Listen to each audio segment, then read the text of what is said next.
Par la suite, on va cliquer sur rapport et donc là en fait c'est un peu comme sur le dashboard mais présenté de façon un peu différente, voilà peut-être un peu plus convivial on va dire avec moins de tableaux. Donc là vous allez voir les ventes brutes, les commandes, s'il y a des éléments qui ont été remboursés, etc.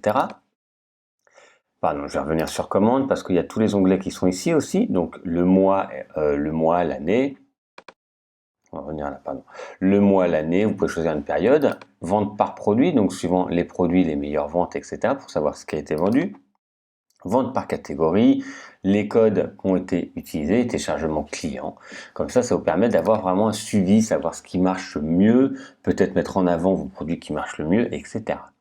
Ici, vous avez donc les clients, donc les ventes des clients, les stocks, si vous avez des stocks, ça va vous permettre de gérer vos stocks, et la TVA, de gérer tout simplement ici la TVA quand vous avez votre déclaration de TVA à faire, le nombre de commandes, le montant de TVA, le montant de la TVA de livraison et la totalité de la TVA, voilà, parce que les TVA ne sont pas forcément les mêmes. Donc ça, pareil, c'est quelque chose de très technique. Moi, je vous présente la puissance en fait du plugin WooCommerce. Si vous voulez rentrer en détail, c'est vraiment quelque chose de très particulier. Alors, dans Réglages. Dans Réglages, on va retrouver un petit peu, c'est ce qu'on avait eu au début quand on avait rentré dans WooCommerce vos coordonnées. Donc là, vous mettez bien vos coordonnées. Moi, j'ai pas mis toutes mes coordonnées. Vous, si vous vendez, c'est très important de mettre vos coordonnées. Ou vendre. Donc, vendre dans tout le pays, vendre donc dans certains pays, vous pouvez choisir dans tous les pays ou certains pays, livrer dans tous les pays où vous vendez, et vous pouvez faire une géolocalisation. Moi, c'est un produit immatériel, c'est un téléchargement, donc je peux le vendre dans le monde entier. Vous, suivant ce que vous vendez, attention, hein, parce qu'après, il va falloir l'expédier si c'est un produit physique, et soyez dans la capacité de vendre ça. Et c'est très important sur l'expédition, même s'il y a des outils pour vous aider à l'expédition, c'est ce qu'on va voir ici, de bien calculer hein, par rapport à la taille de votre produit, quand vous allez l'expédier, où, quand, etc. Parce que souvent, les prix d'expédition sont très élevés, mais je pense que ça, vous le savez, si vous voulez faire un site de e-commerce. Donc, sur les produits par défaut, vous pouvez choisir qu'il arrive dans la page boutique, ou un autre, hein, vous pouvez choisir, hein, ça après ça a été généré automatiquement quand on va valider. Ensuite, comportement de l'ajout du panier, donc rediriger vers la page panier après un ajout réussi ou activer le bouton pour archiver. Donc vous savez quand on clique, vous avez déjà vu un site de e-commerce, quand on clique ça nous permet soit de continuer nos achats et automatiquement ça va se mettre dans le panier, ou soit quand on achète ça arrive directement sur le panier. Voilà, donc ça c'est juste deux petits indications. Donc ça c'est image indicative, c'est l'identification de l'image. Donc ça vous laissez par défaut. Souvent vous allez voir, hein, tout est bien paramétré par défaut. Le poids, donc kilo parce qu'on est en France, unité en centimètres, et vous pouvez activer les avis du produit, afficher le label acheteur certifié, etc. Permettre les avis uniques aux acheteurs certifiés. Donc là vous cochez ou décochez suivant ce qui vous intéresse. Si vous avez modifié quelque chose par défaut, il faudra bien cliquer sur enregistrer les modifications. La TVA, ça va être propre à vous, hein. Donc là, on vous dit encore de vous connecter à Jetpack. Donc, comme je vous dis, vous pouvez le télécharger. Il y a une version gratuite et payante. Donc là, vous pouvez reprendre et l'affichage de toutes vos TVA, si elles sont hors taxe ou TTC quand vous le vendez. Donc ça va dépendre plus si vous le vendez à des particuliers ou à des entreprises, hein. S'ils sont assujettis à la TVA, vous mettez plutôt hors taxe. Si c'est des particuliers, plutôt TTC.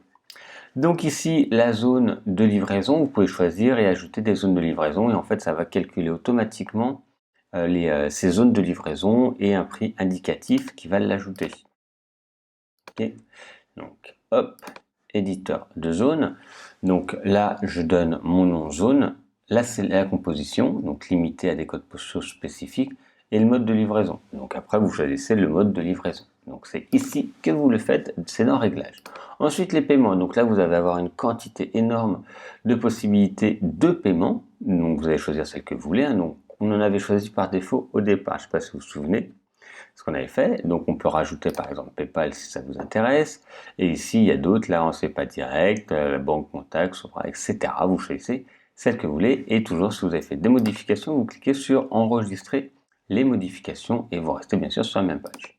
Compte et confidentialité. Donc là, le paiement, inviter, autoriser les clients à passer commande sans compte. Donc vous savez, parfois on vous oblige à créer un compte, parfois on ne l'oblige pas. Alors souvent ce que vous voulez faire, c'est important parfois d'avoir un compte, et pour peut-être des paiements un peu plus rapides, voilà, faire un compte trop important, c'est un peu embêtant. Si vous faites, par exemple pour moi, pour mes formations, il y a certaines choses qui peuvent être gratuites, ça évite d'avoir un compte. Ok, comme ça les gens l'achètent vraiment rapidement. Donc vous cochez, après là vous allez lire, je ne vais pas le faire avec vous, vous allez lire tout ce qui vous intéresse, vous cochez, vous décochez les éléments qui vous plaisent par rapport à vous, votre mode. Attention, vous faites du e-commerce, donc il y a les politiques de confidentialité qui sont importantes à avoir avec tout ce qui est les mentions légales de vente, etc. Ensuite, les emails, donc là, ça va être suivant comment vont être envoyés les emails. Donc moi, j'avais donné une adresse mail qu'on peut changer, hein, on peut gérer. Donc pour les nouvelles commandes, donc ça, c'est les types de contenu, le destinataire. Donc moi, je vais recevoir automatiquement un mail à chaque commande à cette adresse-là. Donc voilà, il faudra que je la change parce que c'est pas la bonne. Si on a une commande en cours, si on a etc. Donc ça, c'est le client qui va recevoir. Ok, donc vous pouvez changer tout ça. Ici, c'est le nom de l'expéditeur, donc c'est ce qu'ils vont recevoir. Donc vous pouvez donner le nom de votre site, ou votre prénom, le nom de votre site, etc. L'adresse de l'expéditeur, donc l'adresse mail, donc ça va être souvent un nom arrobase avec le nom de votre site internet que vous avez fait. Vous pouvez choisir par défaut le modèle et ici créer des modèles d'email. Vous cliquez ici et donc ça c'est votre modèle d'email qui va recevoir et vous pourrez modifier tout ça également avec la couleur, etc. Ici le pied de page, c'est ce qu'il y a juste là, vous pouvez exactement modifier tout ça. Ensuite l'intégration, donc ça c'est pour Facebook, on va cliquer dessus. Voilà, donc ça c'est si vous avez une boutique sur Facebook, vous pouvez l'intégrer également. Et avancer, ça va être ici les différentes installations des pages, par exemple les pages paniers, les pages validation de compte, etc. Donc là vous laissez par défaut, tout a été bien généré au départ. Voilà pour une présentation un peu rapide, mais il y a des formations comme je vous dis plus précises là-dessus, c'est pour savoir que c'est possible d'installer ce plugin WooCommerce sur votre WordPress, même si au début vous ne l'avez pas pensé, vous pouvez l'ajouter par la suite, c'est pas gênant pour vendre quelques produits, mais il y a quand même pas mal de paramètres à rentrer et des mentions légales obligatoires à avoir pour votre site internet. Voilà pour cette partie-là du WooCommerce.